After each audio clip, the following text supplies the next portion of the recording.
Morning, people. Another day here at DBO.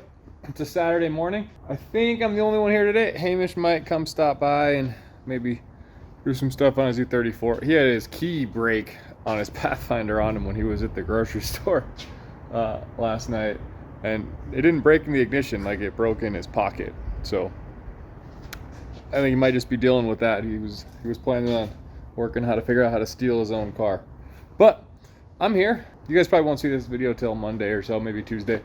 And my wife's out of town. If you guys watched the live stream, I left that to go take her to the airport. She's gonna be gone for 10 days, so she's gonna get back to like the 21st. So I have kids, so I am the main caregiver for them. Her parents and my parents are gonna do a little bit of watching for, you know, a little bit of time so I can get some work done. But I'm gonna be here far less than I normally would be. I'm gonna take advantage of where I can. Today is the day. Kids went to grandma's house and we're spending the night. I'm gonna see what I can get done. So let's do a little recap of stuff. If you guys watched the last video, we tore down the Turbo 120. These two cylinders were damaged by these cut rings moving. And I just want to be very clear. That was an install failure. I installed it correctly. That was not the car didn't run and then it failed. It wasn't because of boost. It wasn't because of anything. When I was installing it, the engine's tilted the wrong way. It should be tilted that way, but think of it like a mirror. Because of it in the car at the angle, with the head gasket in there, and the rings aren't part of the head gasket, they just sit in there. We were trying to get the head on the dowels and just moving it and just tapping it and bumping the head gasket. The rings slid down, and we tried to stay on top of things and fix things as they go, but we just failed. It was difficult. I think it would be much easier. I do plan on using another cut ring in the near future, not slapping this one back together, but in the near future. I'm going to install it flat. I'm going to put the engine flat on the engine stand so that gravity holds it in the correct place instead of fighting me. So I just want to make sure. It seemed like some of the comments were maybe thinking that it blew, and it didn't blow. It was just installed entirely incorrectly.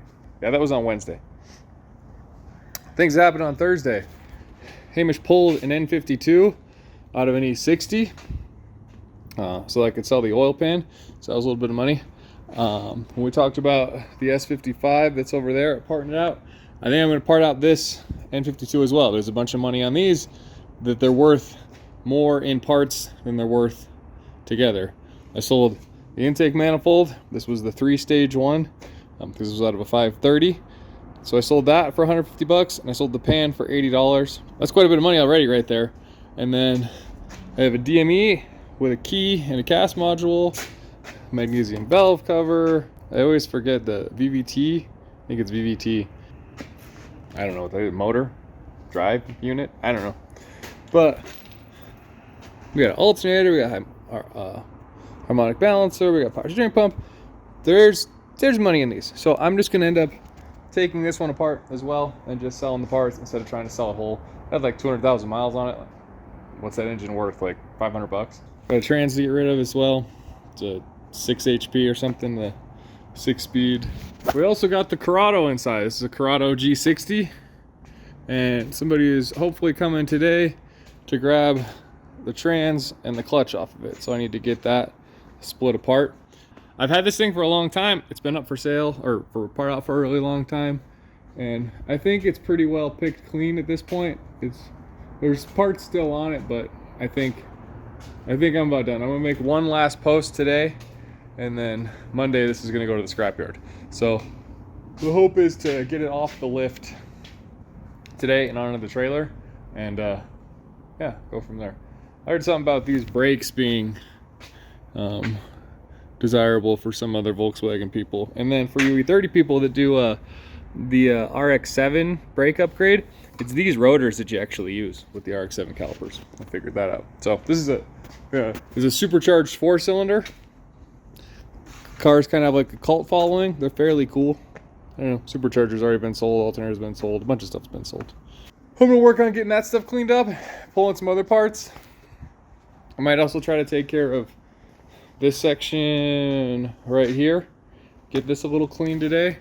But yeah, I want to get the 4-door E30 in the S52 car, the red one, so that we can start that. You guys voted for it. I think it's about time we start working on it. I don't see why it can't be in here. This thing's still just sitting here. Needs more parts taken off of it, but I'll probably save that for a cold day. I've started getting it messy in here again, just so you guys know. No, just kidding. I do have a stack of tires here. I'm gonna get them up there with the other 20s. I picked these up though, it was on Thursday actually, right before the live stream. They're a set of Nitto, recent date code, but they're the N55 G2s. These are the tires like Adam LZ drifts with. They're for the 6 series, just another set of spares, because you guys, I'm sure, see that I do a lot of burnouts and drifting and stuff on the street with that car, and tires can get expensive doing that. These are 20s. So it's a staggered set. We got 255 35s for the front, so fairly aggressive. And then the rears, we got some 305 30s. So it's gonna look pretty mean, I think, with these on it. But not ready to go on quite yet, so we'll get them up on the shelf. Just kind of giving you an update of what my day is going to be. This is going to be a busy Saturday in my life. Ooh, there's another thing. John V. Hill, VI Engineered, does a lot of my fab work for me. Did the intercooler piping on the M20 Stroker. He has an M20 or an E46 wagon that he slapped an S54 in for mock-up purposes. I think he's actually going to finish the swap. So I'm going to go look for a bunch of M3 parts and see what I can give him. This is an E46 M3 front subframe with control arms and knuckles, not brakes, no steering rack. But I'm gonna see what else I can find to hook him up with finishing that swap. So that'll be another thing that I will probably help document a little bit for him. And yeah, so all right. Well, guys, there'll be more details in another video. But Lizard King looks like it's sold. So anyway, stay tuned for that video. We got the 20s up there out of the way, so floor space is looking good. I started moving things here. I think though now I'm gonna go venture out and look for E46 M3 parts. I'll see what I can find for old John. Yeah, I think it's about time I have a beer. So if you guys want to have one, you should have one too. But see, we found a cluster.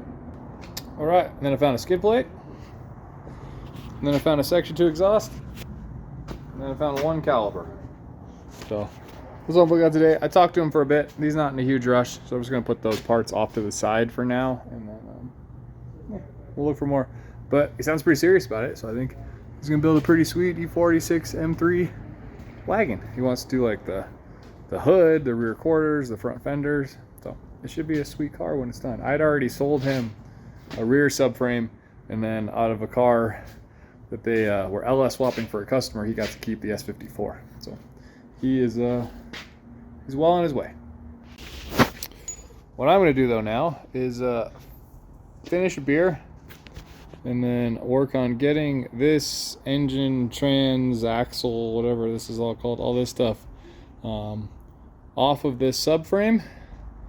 And yeah, I think the guy is still coming today to pick up the trans and the clutch, but I figured I'd rather just get the rest of the stuff torn down and go from there. I wonder if these like axles are worth anything. There's like a bunch of junk on here, so figure it out. Front wheel drive baffles me. All right, guys, it's a little while later. Been moving on stuff, just pushed a bunch of cars.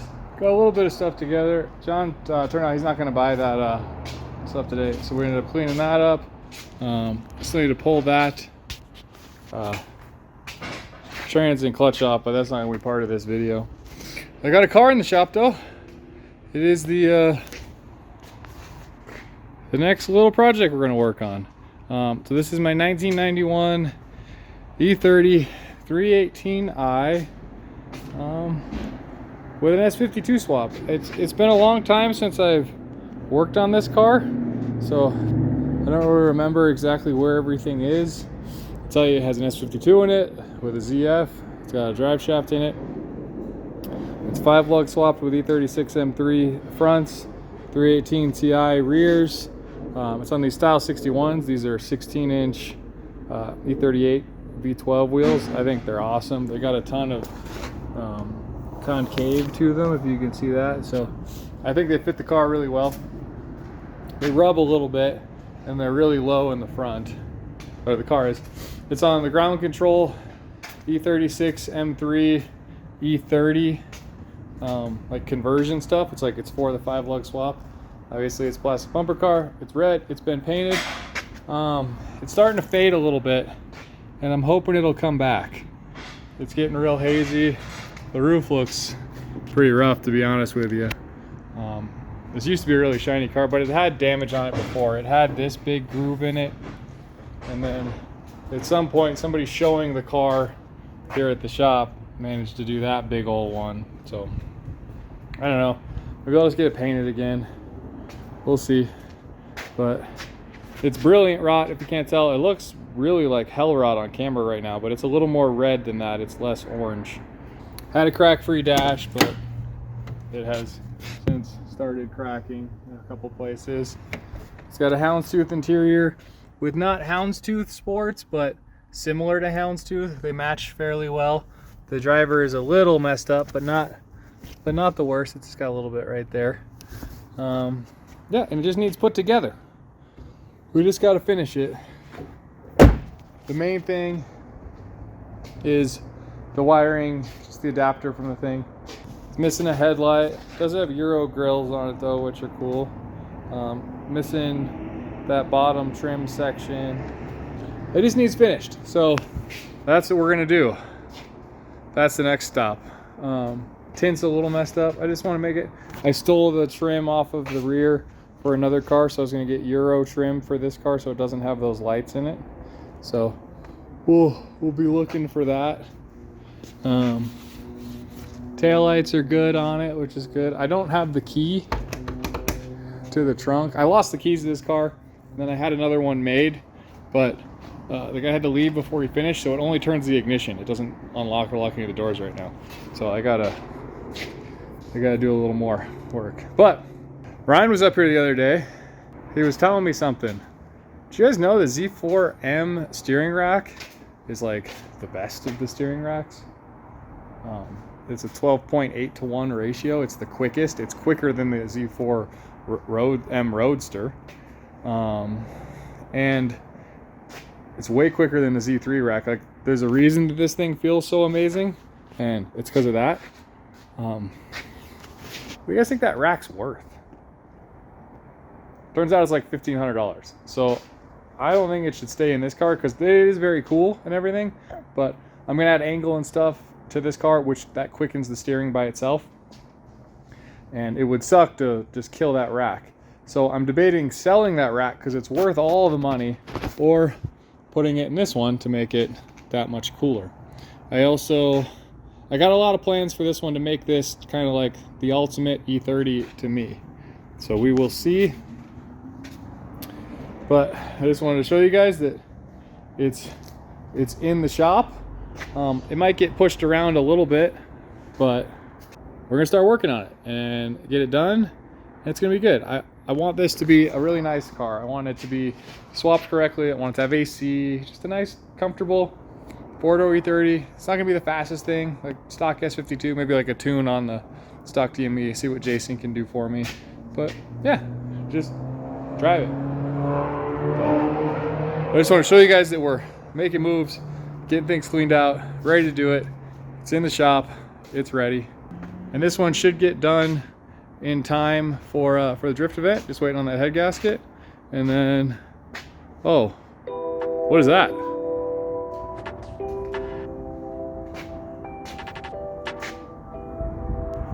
Huh, stay tuned for the next one.